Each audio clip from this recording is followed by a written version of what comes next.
got so much motherfucking design on right now. Bring it down, bring it back, make it clap. I got 3 old guys, I'm the guap, bitches on my line, and you know. Yang pertama, saya akan membahas tentang pengertian gerak. Gerak adalah sebuah perubahan kondisi ataupun perpindahan benda dari satu titik menuju titik lain. Suatu benda bisa disebut bergerak jika benda tersebut mengalami perpindahan kedudukan terhadap benda lain, baik itu perubahan posisi menjauh maupun posisi mendekat. Ada beberapa pengertian gerak menurut beberapa ahli. Yang pertama, menurut Kamajaya.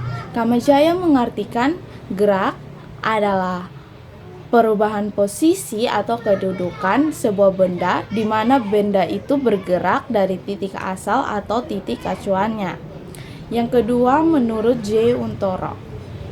J. Untoro mengartikan gerak adalah sebuah perubahan kedudukan terhadap sebuah titik yang menjadi patokannya atau titik acuannya. Yang ketiga, menurut Efrison Umar. Efrison Umar mengartikan gerak adalah berubahnya posisi atau kedudukan dari sebuah titik acuannya. Yang keempat, menurut Ruslan Tries dan Cahyowe. Mereka mengartikan bahwa gerak sebagai suatu perubahan posisi sebuah benda terhadap benda lainnya atau titik asalnya. Yang kelima, menurut Sri Murtono. Sri Murtono mengartikan gerak sebagai perpindahan posisi atau tempat dari satu tempat menuju tempat yang lain. Nah, dari beberapa pengertian di atas, maka kelompok kami simpulkan yang dimaksud dengan gerak adalah perubahan kedudukan atau tempat suatu benda terhadap titik acuan atau titik asal tertentu. Jadi, bila suatu benda kedudukannya berubah setiap saat terhadap satu titik acuan, maka benda tersebut dapat dikatakan sedang bergerak. Yang berikut faktor-faktor yang mempengaruhi gerak. Yang pertama, bentuk benda. Ada beberapa bentuk benda, yaitu berbentuk lingkaran, kotak, dan lain-lain. Jadi, benda yang berbentuk bulat atau lingkaran mudah bergerak daripada benda yang berbentuk kotak, segitiga, dan lain-lain. Yang kedua, ukuran.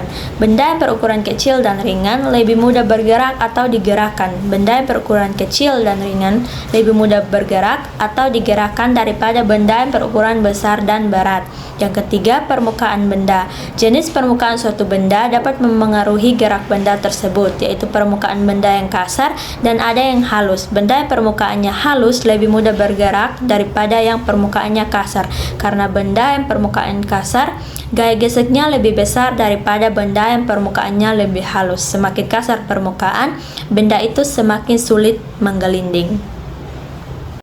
A few moments later. Di sini terdapat 6 macam-macam gerak. Yang pertama, gerak lurus. Dalam gerak lurus terdapat 2 jenis. Yang pertama, gerak lurus beraturan. Gerak lurus beraturan adalah suatu benda yang bergerak dengan laju tetap pada lintasan yang lurus.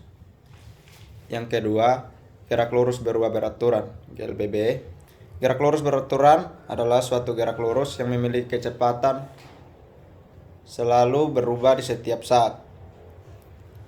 Yang kedua, gerak semu atau relatif. Gerak semu adalah benda yang diam tetapi seolah-olah bergerak karena gerakan pengamat. Yang ketiga, gerak melingkar. Gerak melingkar adalah gerak yang lintasannya berbentuk suatu lingkaran atau busur lingkaran. Yang keempat, gerak ganda. Gerak ganda adalah gerak yang terjadi secara bersamaan. Terdapat benda-benda yang ada di sekitarnya.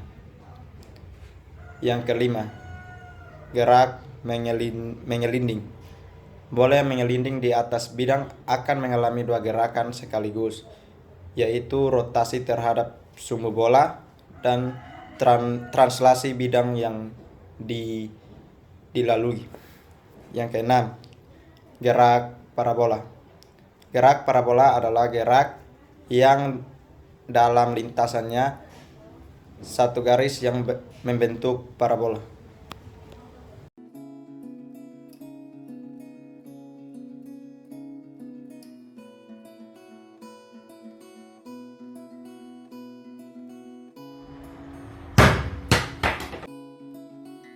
gerak parabola, bola dilempar atau ditendang. A few moments later.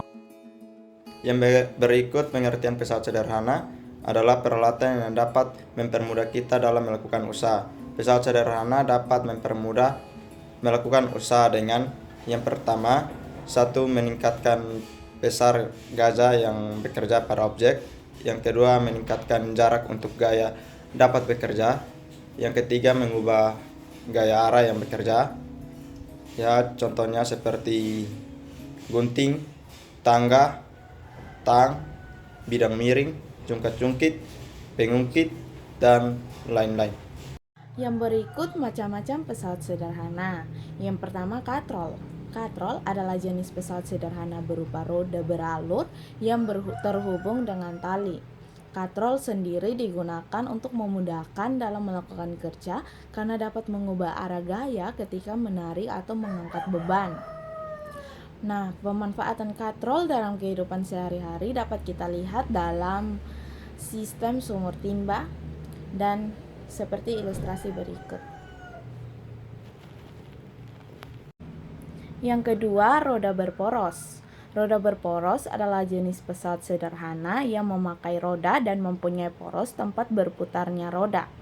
Contohnya dalam kehidupan sehari-hari, kita lebih mudah memindahkan lemari dengan troli daripada kita mendorong lemari tersebut. Dan dapat dilihat dalam ilustrasi berikut. Berikutnya, manfaat pesawat sederhana. Manfaat pesawat sederhana bagi kehidupan kita diantaranya yang pertama, untuk mempermudah pekerjaan manusia, baik dari segi pengangkutan maupun pekerjaan manusia dalam jarak yang jauh.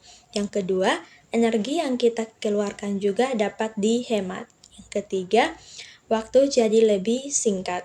Yang keempat, untuk mengubah gaya arah.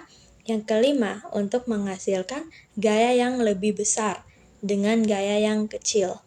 Yang keenam, untuk membedakan atau merubah arah gaya. Misalnya putaran kincir air yang digunakan untuk menumbuk padi. Yang ketujuh, untuk merubah kecepatan. I got 3 whole glass, I'm a baller. Bitches on my line,